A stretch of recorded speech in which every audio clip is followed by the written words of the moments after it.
Is it really true that karma is normally real and it always knows your door?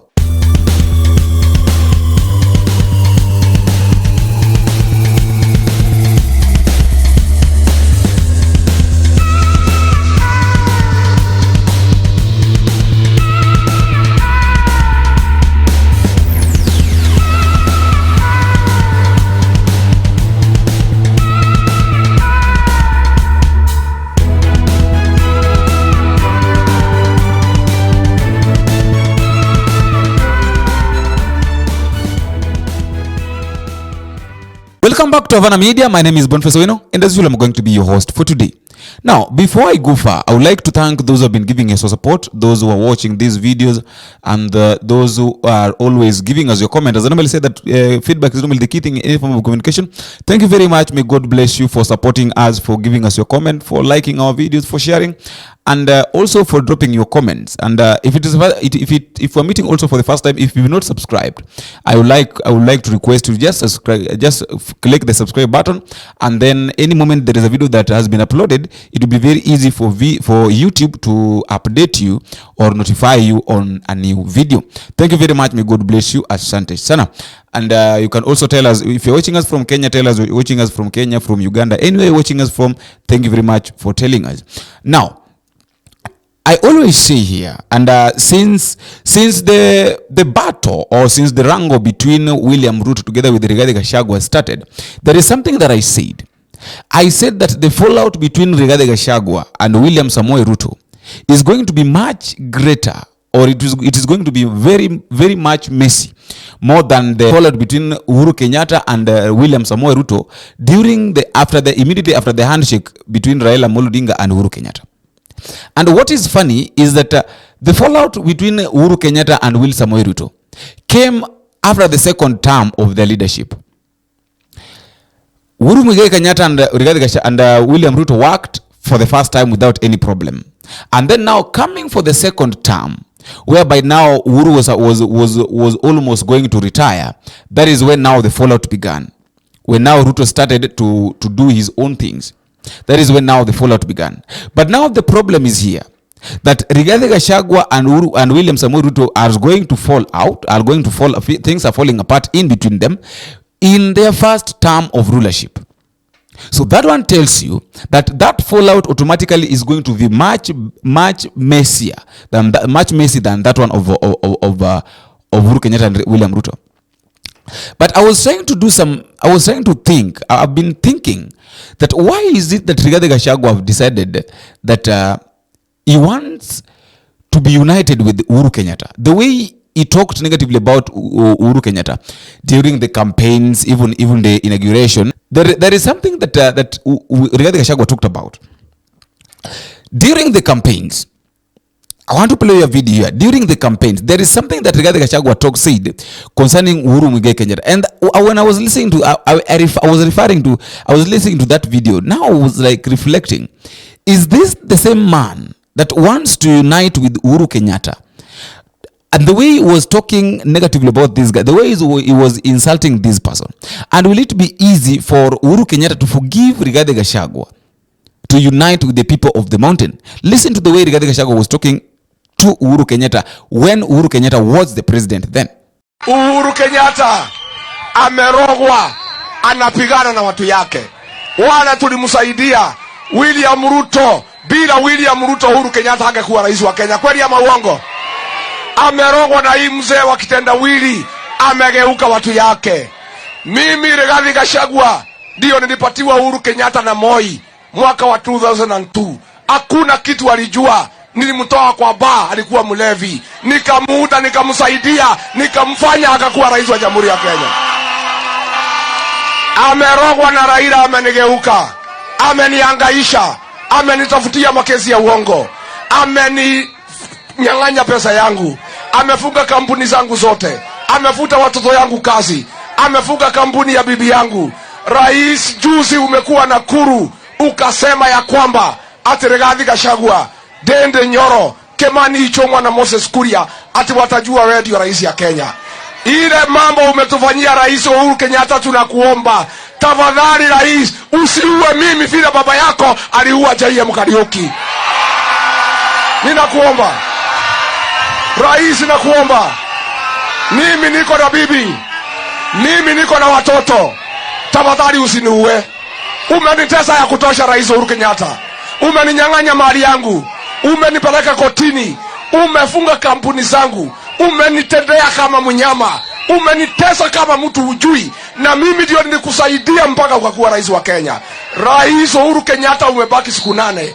Hizi siku 8 zimebaki, na kuomba rais, usitume Kenoti kuniua, na kuomba rais tafadhali. Wacha nilee watoto yangu, kwa sababu mimi sija kukosea. Sisi tumekupenda, tumekusaidia, tulikuchukua wewe mtoto ya Serarak. Hukuwa unajua chochote, hukuwa unajui bei ya unga, hujui bei ya mkate, hujui bei ya nguo, hakuna kitu ulikuwa unajua. Tukakuchukua, ulikuwa tu na jina ya baba yako, tukakusaidia rais mpaka ukakuwa mfalme. Imebaki siku 8, tunakuomba, tafuta makaton, funga vitu yako, weka kwa katon, enda nyumbani. Na tunakuomba rais, tunakuomba hapa Sagana State Lodge utumane saa hii, guo utoe kila kitu, tutayarishe hapo, tulete wahubiri, watoe uchai imewekwa hapo na Raila, tutayarishe State Lodge. William Ruto akuja hapo, si ndio? Si tutapeleka wahubiri hapo, wamwaga mafuta, watoe uchai katika State Lodge ile Raila alileta hapa. William Ruto tumemwambia asiingie Ikulu mpaka kutakuwa na sherehe ya mabishop, ya mapasta, watoe uchawi na uganga umeletwa Ikulu na Raila Odinga. Tunaelewana? So that is Rigathi Gachagua. Then that is the way he was talking to Uhuru Kenyatta. Now, let us listen to what he said yesterday.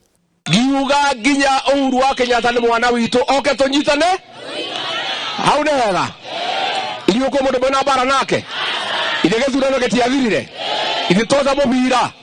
Leu tunyitane twe nyumba imwe twendane, tondu tungiaga kwendana, twage kuiguana, tugayukanio no tuone uru. Ni mukwenda tunyitane? Ni andu aigana marauga tuikara twe kindu kimwe There are some of the reasons as to why Rigathi Gachagua is deciding now to unite to ask for the unity of the mountain and requesting to meet with the Uhuru Kenyatta. Number one is this.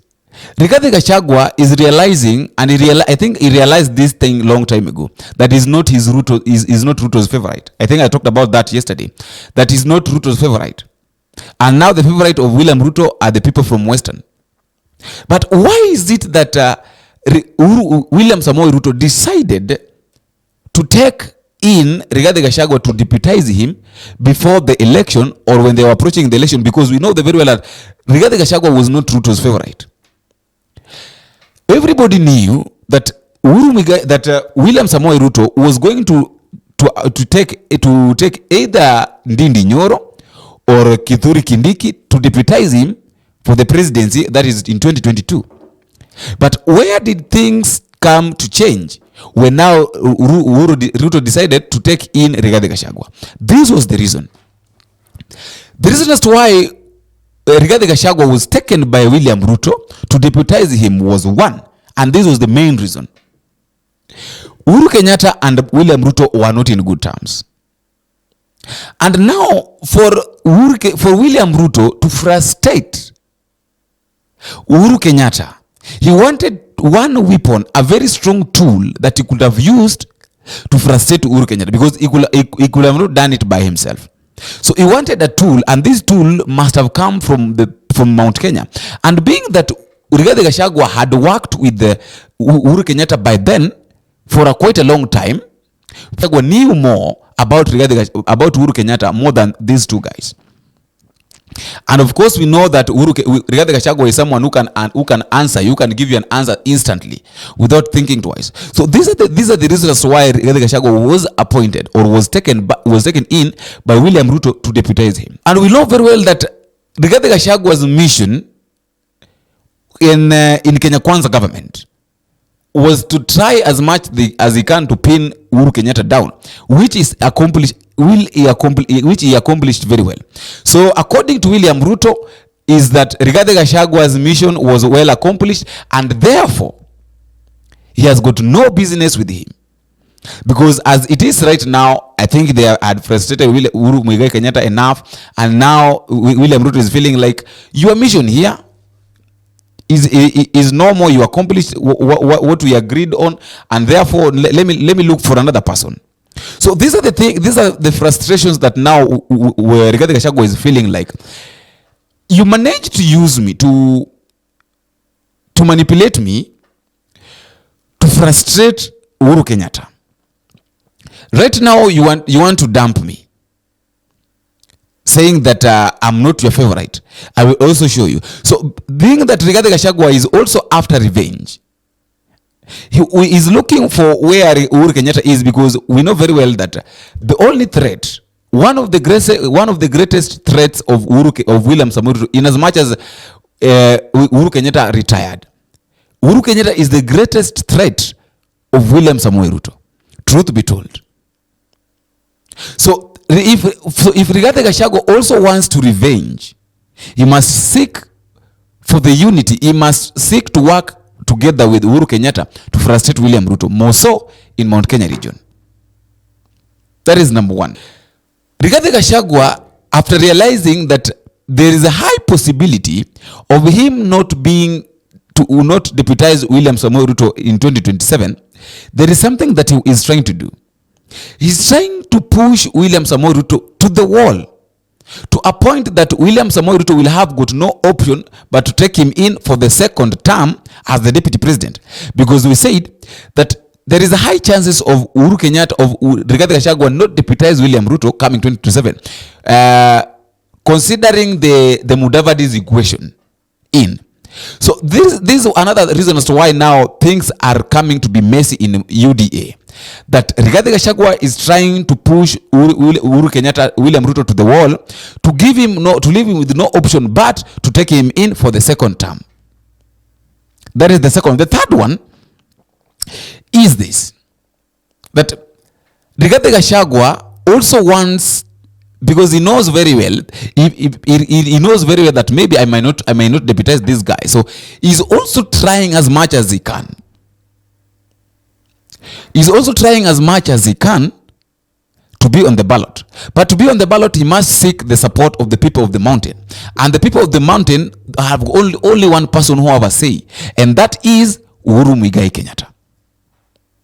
For Rigathi Gachagua to get support from the people of the mountain, he must seek the permission from Uhuru Kenyatta as the kingpin of the mountain.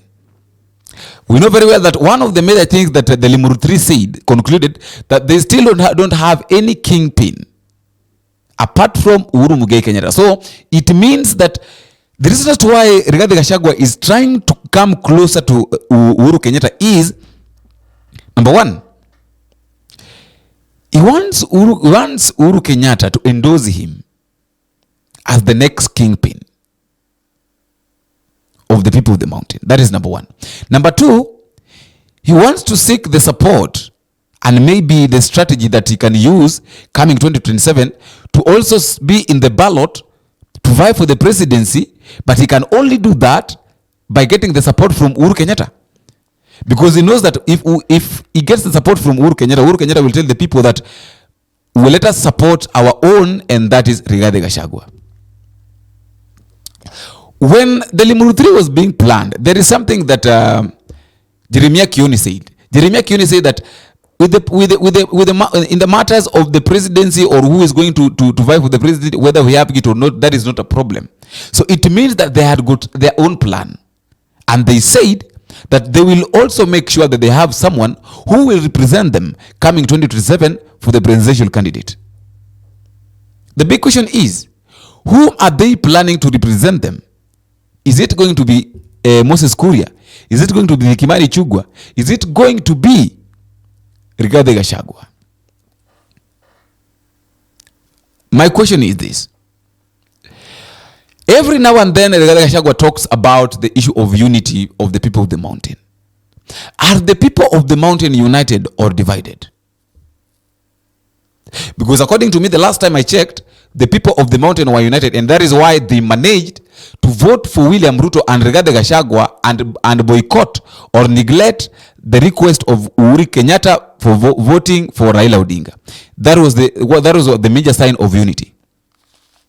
Another sign of unity is the recent Limuru 3 plan, which almost all the leaders of the people of Mount Kenya accepted to go to Limuru. And not only the leaders, also the people of Mount Kenya attended. So that is another sign that they're still united. So which unity is Rigathi Gachagua normally talks about? And Rigathi Gachagua said that I will stand firm for this issue of one man, one vote, 1 shillings. And he said that I, Rigathi Gachagua, as the leader of the Mount Kenya, I stand for one man, one vote, 1 shillings. And he stated yesterday that any leader from the mountain who is against one man, one vote, 1 shillings is a traitor. And the other time we had Moses Kuria saying that he is wondering why people are voting, are talking of one man, one vote, 1 shillings. Yet they have got the leadership. What they need to do is to work for the people. Do you believe in one man, 1 shilling? I do, but I do believe one more thing. Yeah. As a minister, as a deputy president, as Kimani Ichung'wah, as Kimani Kuria, as Dede Nyoro, people from the mountain, one, we have the power now. What are we going to ask Wanjiko to do? Who do tunataka one man one vote? Na sasa tuko na nafasi ya to solve those issues. Who are we telling to solve those issues? I think it's hypocritical. So why would Rigathi Gachagua seek for the unity and seek to work together with Uhuru Kenyatta? Yet Uhuru Kenyatta retired long time ago and is even out of politics. He should not even be included in politics because there is no seat. He's not even vying for anything. The last question: how powerful is Uhuru Kenyatta that Rigathi Gachagua knows very well that when they join hands with him, they are going to stress William Samoei Ruto's government coming 2027 and even his plan for 2032. How powerful is Uhuru Kenyatta that Rigathi Gachagua knows very well that if